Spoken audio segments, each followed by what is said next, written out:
Olá, querido, querida, que a paz do Senhor Jesus esteja contigo, com a tua casa, com a tua família. Vamos começar mais uma aula do nosso curso gratuito de Teologia. Vamos estudar hoje o nível Master. A disciplina é Novo Testamento, Epístolas Gerais. E nós vamos estudar hoje a aula de número 59, a primeira e a segunda cartas de Pedro e também a carta de Judas. Então vamos lá, o versículo inicial está na primeira carta de Pedro, capítulo 5, versículo 10, que diz assim: E o Deus de toda a graça, que em Cristo Jesus nos chamou à sua eterna glória, depois de havermos padecido um pouco, Ele mesmo vos aperfeiçoe, confirme, fortifique e estabeleça. Olha que palavra tremenda aí. Pedro sabe do que ele está falando, não é? Pedro sabe do que ele está falando. Se você ler lá o Evangelho, os quatro, não é? Mateus, Marcos, Lucas e João, e se você é um novo estudante da palavra, não tem ainda muito conhecimento, quer aprender mais, ou até mesmo você que já é um estudioso, já tem mais conhecimento, já até faz a obra, lhe recomendo, leia no livro Jesus, a Vida Completa, do pastor João Ribe Palharim. Ele organiza os fatos na provável ordem cronológica. Isso facilita muito o entendimento. Então, muito bem, o Pedro do Evangelho é um Pedro que é um homem bruto, um homem rude, um homem impulsivo, não é? O Pedro representa cada um de nós, não é? O Pedro do Evangelho representa a humanidade. Pessoas são brutas, impulsivas e tudo mais e tal. Muito bem. Só que depois que o Espírito Santo vem, ele é completamente transformado, não é? Lembrando que foi o Pedro, não é? Muita gente fala só da negação, não é? Que ele negou Jesus 3 vezes, mas foi o Pedro que andou sobre as águas, teve fé para andar, foi o Pedro que estava junto na transfiguração, junto com o Pedro, o Tiago e o João, não é? O Pedro era aquele que estava ao lado de Jesus o tempo todo, o negou, mas o Senhor Jesus aparece para ele depois de ressuscitado, não é? E diz para ele 3 vezes: você me ama? Apacenta as minhas ovelhas. Então, depois que o Espírito Santo vem, esse Pedro aqui é outro, agora cheio da unção. O Pedro de Atos é outro homem, cheio da unção, da virtude e do poder de Deus. Então ele sabe o que ele está dizendo quando ele fala aqui, não é, que o Senhor vos aperfeiçoe, confirme, fortifique e estabeleça, porque ele passou por tudo isso. Ele foi aperfeiçoado, ele foi confirmado, fortificado e fortalecido. Deus, o Senhor Jesus, viu nele lá atrás uma pedra bruta, mas o Senhor não o rejeitou, não o abandonou, pelo contrário, o Senhor foi o lapidando. Na primeira pregação, quase 3.000 almas se converteram. Olha que coisa tremenda, não é? Olha que coisa maravilhosa. Mas muito bem, é este Pedro, irmão de André, que vão ser os primeiros discípulos do Senhor Jesus. Eles são os 2 primeiros, o Pedro e o André são os 2 primeiros, não é? E aí o Pedro vai se tornar, né, no tempo de Atos, não é, um dos líderes da igreja. Ele vai se tornar um dos mais influentes líderes da igreja. E aí, determinado momento depois, cerca de 30 anos depois, ele vai escrever a primeira carta. A primeira carta data ali entre 63 e 64 depois de Cristo. Então, o propósito central dessa carta é encorajar e fortalecer os irmãos. Ele escreve, não é, a várias pessoas, a vários irmãos que estão espalhados pela Ásia, e ele começa falando, não é, da importância de perseverar na fé, não é? O capítulo 1, no versículo de número 6, ele diz assim: portanto, nessa verdade exultais, mesmo considerando que agora e por algum tempo ainda tenhais de ser afligidos por toda espécie de provação. Assim acontecerá para que a sinceridade da vossa fé seja atestada, muito mais preciosa do que o ouro que se corrompe, ainda que refinado pelo fogo, resultando em louvor e glória e honra quando Jesus Cristo for revelado. Então ele está dizendo aqui: amados, não é só vocês não, irmãos do mundo inteiro passam aflições, mas é necessário passar as aflições, as provações, para que a nossa fé seja provada, para que ela seja lapidada, para que ela resplandeça. E ele encoraja os irmãos, não é, a alcançar o fim da fé. Versículo 9, qual é o fim da nossa fé? Nossa salvação. Nós cremos na salvação, cremos na palavra, então temos que alcançar o fim, que é a nossa salvação. Ele incentiva ainda aqui no capítulo 1 a viver uma vida santa, não é? Santa em todas as maneiras, não é? Capítulo 1, versículo 13, ele diz assim: assim sendo, estai com a mente preparada, prontos para agir, alertas, depositai toda a vossa esperança na graça que vos será outorgada na plena revelação de Jesus Cristo, como filhos da obediência. Não permitais que o mundo vos amolde as paixões que tinhais outrora, quando vivis na ignorância. Porém, considerando a santidade daquele que vos convocou, tornai-vos da mesma maneira santos em todas as vossas atitudes. Então, a tradução Almeida, né, diz: como é santo aquele que vos chamou, sede vós também santos em toda a vossa maneira de viver. Deus é santo e Ele espera que vivamos em santidade. Santidade é a marca, não é? Faz parte do caráter do Senhor. Ele é santo, Ele é fiel, verdadeiro, e assim nós temos que viver também. E aqui Pedro está encorajando, está incentivando os irmãos a viver em santidade e demonstrar esse amor, não é? Aqui mesmo ainda no capítulo 1, no versículo 22, está escrito assim: considerando, pois, que tendes a vossa vida purificada pela obediência à verdade, que leva ao amor fraternal não fingido, amais uns aos outros de todo o coração. Olha só, amais uns aos outros. Esse amor tem que ser um amor verdadeiro, não pode ser um amor fingido, tem que ser um amor sincero, tem que ser um amor demonstrado, não só através de palavras, mas também através de atitudes, né? E aí ele começa o capítulo 2 falando que nós somos pedras vivas, fomos gerados pelo Senhor, que nós somos a geração eleita, o sacerdócio santo, o povo adquirido com um propósito. Qual o propósito? Levarmos a luz do Evangelho, sermos testemunhas, executarmos a missão da igreja, que é levar a luz do Senhor Jesus, levar o conhecimento de Deus àqueles que estão em trevas, não é? E ele exorta aqui alguns deveres que nós temos, não é? Olha o que diz aqui no capítulo de número 2, primeira carta, capítulo 2, versículo 11. Amados, exorto-vos como a peregrinos e estrangeiros, a vos absterdes das paixões da carne que batalham contra a alma. Seja exemplar o vosso comportamento entre os gentios, para que naquilo que falam mal de vós, como se fosseis pessoas que vivem praticando o que é mal, ao observarem as vossas boas obras, glorifiquem a Deus no dia em que receberem a sua revelação. Olha só, nós temos que viver então como exemplos, nós temos que ser exemplos, ser de fato sal da terra, luz do mundo, ser exemplo para os gentios, para as outras gentes, para as outras pessoas que não conhecem o Senhor ainda, não é?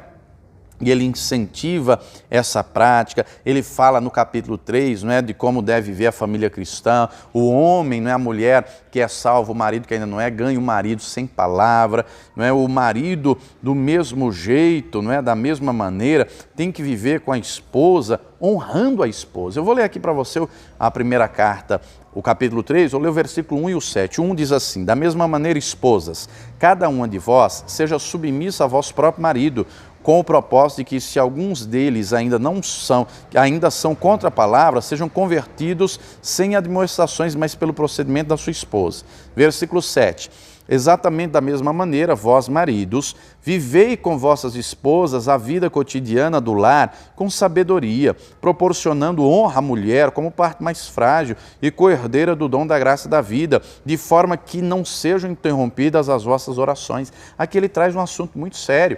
Quem é casado, não é Paulo lá falando aos Coríntios, na primeira carta, capítulo 7, ele deixa claro, aquele que é solteiro, cuida mais das coisas do Senhor, não é? Se dedica mais e tal, mas aquele que é casado tem lá o marido, a esposa, enfim, tem obrigações conjugais, e a palavra fala muito sobre isso, e aqui Pedro traz algo interessante. Quando o marido não honra a esposa, quando o marido não trata a esposa como a palavra ensina, ele termina dizendo: a oração é interrompida, quer dizer, a oração não é ouvida. O camarada ora, mas a oração não passa do teto, não chega lá no trono. Isso é uma advertência muito séria, maridos. Tenha cuidado com a sua esposa. Salomão diz que quem acha uma esposa acha um tesouro. Tenha cuidado com a sua esposa, trate-a com zelo, com amor, com honra, como ensina aqui a palavra de Deus, não é? Ele ensina aqui ainda, no final do capítulo 3, o estilo de vida do cristão, como nós devemos viver, pensar, agir, não pagar o mal com o mal, não é? Tem que se afastar do mal e praticar o bem, temos que ser zelosos, andar em reverência na presença do Senhor. Tudo isso nós devemos fazer, tudo isso nós devemos praticar, não é? Se afastar do pecado. O capítulo 4, ele começa falando isso, né? Quando nós nos convertemos, recebemos o Senhor, cremos nele, demonstramos a nossa fé através do batismo, o estilo de vida tem que ser de santidade, nós temos que morrer para o pecado. O pecado não pode ser mais regra na nossa vida, o pecado tem que ser exceção, não é? O pecado tem que ser exceção. Deus sabe que nós não somos perfeitos, somos pecadores. E, aliás, João escreve dizendo, né, aquele que não peca, aquele que diz que não peca já está mentindo. Agora, Deus quer ver em nós um aperfeiçoamento constante, um aperfeiçoamento contínuo. E isso depende de todos nós, não é? Isso depende de nós. Ele ainda aqui no capítulo 4 orienta de maneira clara que nós temos que exercer amor fraternal, amar ao próximo como a irmãos, não é? E um amor sincero, verdadeiro, porque é o amor com que Deus nos ama, amados. Está escrito, João 3,16, Deus amou o mundo de tal maneira. Por que tal maneira? Porque não tem uma palavra em qualquer idioma do mundo que dimensione o tamanho, a largura, a altura, a profundidade e a grandeza do amor de Deus. E por isso está tal maneira, é algo extraordinário, que vai além do raciocínio, da mente, do entendimento humano. E Deus espera que nós amemos uns aos outros também, não é? Como Jesus diz lá em João 13, 34, 35, né? Que uns aos outros vos ameis como eu vos amei a vós, com amor verdadeiro, com amor sincero. Isso na teoria é lindo, na prática é difícil, mas é necessário, requer esforço, não é? Eu só dou o que eu tenho, para eu amar eu tenho que ter amor no meu coração, eu tenho que ter recebido o amor de Deus, não é? E o amor de Deus está em nosso coração pelo Espírito Santo que nos foi dado. Então depende de nós desenvolvermos o nosso relacionamento com o Senhor dia após dia. Depende do nosso empenho, depende do nosso esforço, né? Pedro termina aqui o capítulo 4 falando o seguinte, versículo 12. Amados, não vos assusteis com a provação que surge entre vós, como fogo ardente, com o objetivo de provar a vossa fé. Não entendais isso como se algo estranho estivesse acontecendo. Contudo, alegrai-vos por seres participantes dos sofrimentos de Cristo, para que também vos alegreis e exulteis na revelação da sua glória. Se sois insultados por causa do nome de Cristo, bem-aventurados sois, porquanto sobre vós repousa o Espírito da glória, o Espírito de Deus. Mas nenhum de vós sofra como homicida, ladrão, praticante do mal, ou como quem se intromete em negócios alheios. Entretanto, se sofrer como cristão, não se envergonhe disso, antes glorifique a Deus por meio desse nome, pois chegou a hora de começar o julgamento pela casa de Deus. E se começa primeiro conosco, qual será o fim daqueles que não obedecem ao Evangelho de Deus? Então, nós temos que viver, não é? Mesmo em meio às provações, perseverantes na presença do Senhor. O capítulo de número 5, ele começa logo de cara falando, não é, que os líderes, os pastores, presbíteros, enfim, quem está na liderança da congregação tem que ser o exemplo, não é? Tem que cuidar o rebanho do Senhor com temor. Capítulo 5, 1 de Pedro 5:1. Suplico, portanto, aos presbíteros que há entre vós. E aqui, amados, só uma ressalva aqui, eu já falei isso em outras aulas, mas só repetindo, no contexto bíblico, você não vê homem de Deus, mulher de Deus, enaltecendo cargo, disputando, brigando por cargo, não é? Pedro foi chamado, ele é apóstolo, mas aqui ele vai dizer, não é? Se você continuar aqui, eu também sou presbítero com eles. Eles não têm problema nenhum com cargo, com autoridade. A gente vive num tempo que tem tanta picuinha nas congregações, infelizmente, não é? Por cargo, por isso, por aquilo. Eles não tinham problema nenhum quanto a isso. Versículo 2, pastoreai o rebanho de Deus que está sob vosso cuidado, não por constrangimento, mas voluntariamente, como Deus quer, nem por sorte da ganância, mas de boa vontade, nem como ditadores daqueles que vos foram confiados, antes tornando-vos exemplos do rebanho. Olha só. Ora, assim que o Supremo Pastor se manifestar, recebereis a imperecível coroa da glória. Então nós temos que apacentar, né? E agora falando, você que exerce algum tipo de liderança, seja de departamento, né? Sei lá, você está me assistindo agora pode ser líder, por exemplo, da intercessão, do coral, do louvor, do evangelismo, pode ser pastor, missionário, enfim, você que exerce liderança em um departamento ou na congregação toda, você é o exemplo, não é? Você é o exemplo, é o espelho para a congregação, você é o espelho para eles. Nós temos que representar o Senhor Jesus como Ele é, não como ditador, não maltratando, mas com amor, com zelo, com cuidado, com zelo, com cuidado. E ele encerra aqui, não é? Ele vai dizer ainda aqui no capítulo 5, para nós nos humilharmos debaixo da potente mão do Senhor, que a seu tempo Ele nos exaltará, lançando sobre Ele as nossas ansiedades, porque Ele cuida de nós. Ele avisa também que nós temos que ser sensatos, porque o diabo, nosso inimigo, anda ao derredor buscando quem possa tragar. E ele diz de maneira clara, resisti-lhe, versículo 9, resisti-lhe permanecendo firmes na fé, consciente que não é só você não, mas os irmãos do mundo inteiro passam também por essas aflições. Nós temos que estar firmes, perseverantes, resistentes na presença do Senhor, tá bom? Então, muito bem, vamos à segunda carta. Na primeira, ele destaca a questão do sofrimento, da luta, da perseverança na fé, e na segunda, a segunda carta, ele já traz mais um cunho escatológico. Ele já traz mais um cunho de revelação profética para os últimos dias, e ele já trabalha muito, não é, a respeito da apostasia, para não permanecermos nela, não é? Pelo contrário, para batalharmos pela fé, não é? O conteúdo, ele vai falar, por exemplo, 16 vezes a palavra conhecimento, e ele, em 6 delas, ele se refere ao conhecimento de Cristo, e ele declara esse conhecimento como tendo ele intimidade pessoal, porque de fato ele conheceu a Cristo, não é?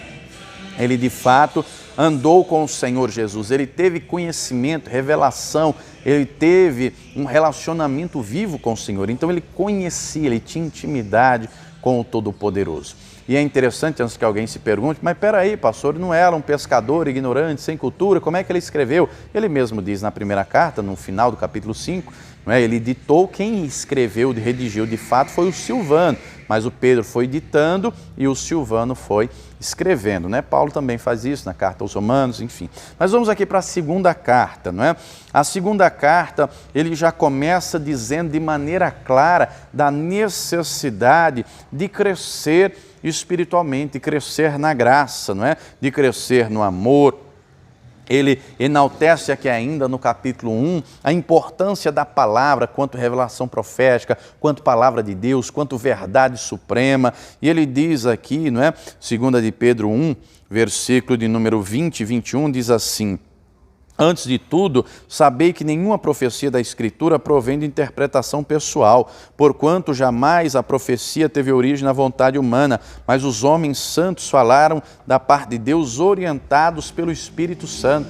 Isso é importante, né? Porque nesse contexto havia muita apostasia, falsos mestres, falsos ensinos, e ele enaltece aqui a importância da palavra, da revelação profética. E começa aqui, não é, o capítulo 2, já logo de cara, falando da destruição que os falsos mestres causavam naquele tempo e causariam na igreja. Vamos ler aqui, 2 de Pedro 2, versículo 1.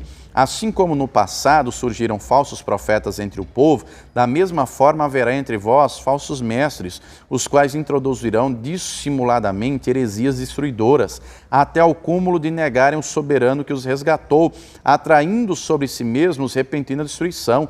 Muitos seguirão seus falsos ensinos e práticas libertinas, e por causa dessas pessoas haverá difamação contra o caminho da verdade. Movidos por sórdida ganância, tais mestres os explorarão com suas lendas e artimanhas. Olha só, amados, nós não estamos aqui para julgar ninguém, para apontar ninguém, mas a título de ilustração disso daqui que está sendo falado, Pedro está dizendo que naquele tempo e também no tempo do fim, haveriam aqueles que fariam a obra por sórdida ganância, por dinheiro, cuja intenção não era pura e sincera diante de Deus, querendo obter lucro dos outros. Nós vivemos em dias, não é, que infelizmente isso acontece, e acontecia também no tempo bíblico, mas hoje está muito mais, como é que eu posso dizer, de conhecimento geral, não é? No tempo de Jesus, por exemplo, no pátio do templo, lembrando que o templo tinha a mesma estrutura do tabernáculo, né? Ter 3 pavimentos. No pátio tinha lá venda de tudo. Você pode conferir isso nos evangelhos. Vendia os animais que sacrificavam, enfim, tinha mesa de cambiças. O que é que Jesus fez? Um chicote e açoitou 2 vezes. Na primeira vez ele expulsa só os vendedores, da segunda ele expulsa os compradores e os vendedores e deixa claro: a casa de meu pai é casa de oração, não é covil de ladrões. Nós vivemos num tempo que infelizmente muita gente tem usado, não é, ali o altar, tem usado o púlpito para venda, não é? Igrejas que têm, não é, venda de um monte de coisa, vende comida, vende roupa, CD, DVD, livro, vende de tudo, isso, aquilo, outro. Amados, a obra de Deus, biblicamente falando, tem que ser mantida através de dízimos e ofertas. É o que ensina a palavra de Deus, não é? O povo do Senhor tem que ser ensinado, tem que ser orientado, mas tem muita gente que usa isso para explorar a fé das pessoas. Nós vivemos num tempo que vendem chapéu, travesseiro, meia, vendem martelo, vendem bloco, estão vendendo até pirâmide, pirâmidezinha. Tem gente por aí vendendo até pirâmide, o povo com sabonete, né? E usam tudo que é tipo de artimanha. Você tem que levar o travesseiro para você sonhar o sonho de Deus. Você tem que levar esse martelo para que o juiz do juiz julgue a tua causa e assim por diante. Você tem que levar esse sabonete, porque quando você tomar o banho com ele, todo o mal vai sair, e usam todo tipo de artimanha para vender as coisas. O propósito é um só, isso aqui, ó, dinheiro, propósito financeiro. A palavra aqui já está, o Senhor está já orientando a esse respeito, não só aqui na carta de Pedro, mas na Bíblia inteira. Deus não quer que a casa dele tenha venda de nada. O próprio Senhor Jesus diz, né, citando o Antigo Testamento: a casa de meu pai é a casa de oração. A casa do Senhor é casa de oração. E aqui ainda no capítulo 2, ele já vai falar, vai usar um exemplo do Antigo Testamento, né? Ele vai falar que Deus não perdoou o mundo que vivia no tempo de Noé, mas destruiu, né? Foi poupado Noé, a esposa, os 3 filhos e as 3 noras. Fala também de Sodoma e de Gomorra, que foram completamente dizimados, destruídos, não é? E ele fala de gente que, do mesmo jeito que vivia em Sodoma e Gomorra, vivia naquele tempo lá e vive hoje nos nossos dias, vive na prática da libertinagem, do pecado, não é? E demanda nesse sentido e não está nem aí. Nós temos que ter cuidado com isso, não é? Ele vai citando aqui vários exemplos do Antigo Testamento para falar que assim seria. A segunda carta já é mais curta, só tem 3 capítulos, e ele enfatiza muito aqui, o texto enfatiza muito a questão da vinda do Senhor e o juízo iminente. Ele deixa claro aqui que essa terra que existe, tudo que nela há, será queimado, será destruído. Mas no capítulo 3, versículo 9, está escrito assim, a segunda carta: o Senhor não se atrasa em cumprir a sua promessa, como julgam alguns. Pelo contrário, ele é extremamente paciente. Na versão Almeida está longânimo para convosco, e não quer que ninguém pereça, mas que todos cheguem ao arrependimento. Deus quer que ninguém se perca, não é? Ele quer salvar, mas para ele salvar tem que haver arrependimento, tem que haver mudança de comportamento, e isso depende de nós querermos, depende de nós, não é? E o texto deixa claro aqui, não é? Que nós, versículo 13, nós confiamos na sua promessa e aguardamos novos céus e nova terra, onde habita a justiça. Então nós temos que nos firmar e perseverar na presença do Senhor. Ele fala muito aqui no capítulo 2, no capítulo 3, ressaltando a importância de batalhar pela fé para não cair na apostasia, que era um risco que todos corriam e que todos hoje corremos, amados. O Senhor Jesus avisa que o amor de muitos no final vai esfriar, o nosso não pode esfriar. O Senhor avisa que o pecado iria aumentar e está aumentando cada dia mais de maneira avassaladora, mas nós temos que resistir na fé, não podemos apostatar, não podemos recuar, não podemos desistir, temos é que perseverar, porque o Senhor é um Deus de amor, mas Ele também é justo, E amados, ninguém vai para o inferno por causa dos seus pecados, vai porque desprezou a graça, desprezou a misericórdia e a salvação do Senhor. O Senhor é justo e nós temos que perseverar na fé. Amém? Muito bem. Além das duas cartas de Pedro, que já falamos, vamos falar agora da carta de Judas. E esse Judas aqui, amados, ele se identifica aqui na epístola como sendo o irmão de Tiago. Então, na escritura toda, o único Judas, irmão do Tiago, são os meio-irmãos do Senhor Jesus, está lá em Mateus 13, não é? Depois que o Senhor Jesus nasce, o José e a Maria consumam o casamento, nascem 4 filhos, fora as filhas mulheres. Nasce um outro José, o Simão, o Tiago, que nós já falamos a carta dele em aulas passadas, e nasce também o Judas, que é este aqui. Não é o Judas Iscariotes, porque o Judas Iscariotes se enforcou. E olha que coisa curiosa. A carta, o livro, do Novo Testamento, que mais combate a apostasia, o escritor tem justamente o nome do maior de todos os apóstatas, que foi Judas Iscariotes, que apostatou, abandonou a fé, não se arrependeu e o final foi trágico, não é? Mas esse Judas aqui, que é o meu irmão do Senhor Jesus, o intuito dele, ele queria escrever acerca da salvação, não é? E ele diz isso no versículo 3. Ele queria escrever a respeito da salvação, mas o Espírito Santo o impeliu a escrever sobre batalhar pela fé. Vamos ler aqui, lembrando que a carta de Judas é curtinha, não é? Só tem um capítulo, por assim dizer, aliás, ela nem é dividida em capítulos, tem 25 versículos, né?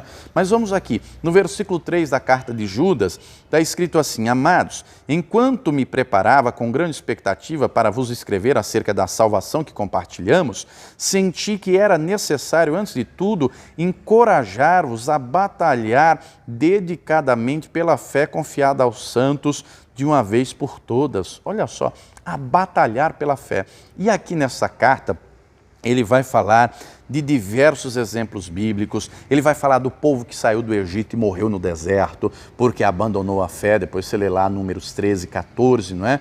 Os 10 espias que infamaram o povo e toda a congregação acabou não crendo. Dos 600 mil que saíram do Egito, só 2 entraram na terra prometida, que foi o Josué e o Caleb. Uma nova geração de até 20 anos de idade foram os que entraram, ou seja, a peregrinação durou 40, foram os que nasceram no deserto, né? Ele fala aqui dos anjos que não temeram ao Senhor, por isso perderam a sua posição de honra e de destaque. Ele fala aqui de Sodoma e de Gomorra, ele fala aqui de Caim, ele fala aqui também de outros, né? Fala de Adão, de Enoque, né? E ele exorta a perseverarmos pela fé, a batalharmos por ela. Meu irmão, a apostasia é um risco que todos nós corremos. Se não assumirmos uma posição espiritual de batalha, de combate, nós corremos o risco de esmurecer, de esfriar, de sermos vencidos, derrotados, não é? Estava pregando essa semana, eu estava citando o texto lá de Lucas 21, versículo 34 em diante, que o Senhor Jesus diz assim: olhai por vós, para que o vosso coração não se carregue de glutonaria, de embriaguez e dos cuidados dessa vida, não é? O que é um glutão que carrega o coração? Uma pessoa que quer se saciar nas coisas do mundo, não é? Ah, eu quero isso, eu quero um objeto, eu quero aquilo, e quer ter a alma saciada em coisas. Quem sacia a nossa alma é Deus, é o Espírito Santo, é o Senhor. Não é nele, é ele que nós temos que buscar, é nele que nós temos que crer e confiar e batalhar pela fé nele. As coisas vamos conquistando, é claro, mas o nosso coração tem que estar no Senhor. Não podemos nos desviar nem recuar e nem nos permitir ser roubados. Em que sentido eu estou dizendo isso? Hoje, aliás, desde que Deus criou o mundo, ele deu algo precioso a toda a humanidade, que é igual a todos, que é o tempo, que é algo valiosíssimo.